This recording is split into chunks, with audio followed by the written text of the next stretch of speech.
ท่านสุภาพสตรีท่านสุภาพบุรุษเพื่อนสมาชิกที่ฮักแพงและนับถือทั้งหลาย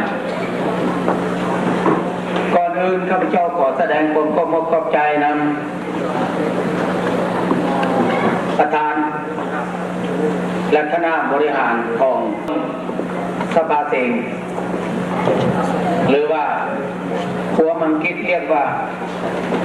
เรามุ่งคงสู้ขอแสดงความเคารพขอบใจนำประธาน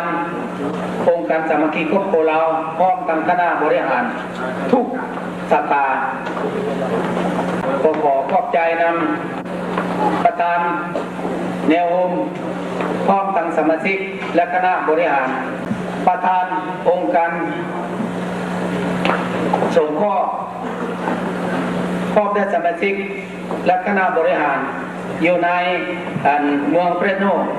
ที่ฮักแพงทั้งหลายก่อนอื่นในนามของข้าพเจ้าขอขอบใจนะพวกท่านทั้งหลายในทุกสิ่งทุกอย่างที่พวกท่านได้มาทำพิธีเฉลิมฉลองเซนบาปมาส่งท้ายปีเก่าแล้วรับท้ายปีใหม่ด้วยกันในวันนี้ตามที่ประเพณีขนบธรรมเนียมที่ปู่ย่าตายายได้ปฏิบัติกันมาหลายปีพวกท่านบริปาที่เป็นเศร้าบริปาของให้หมอน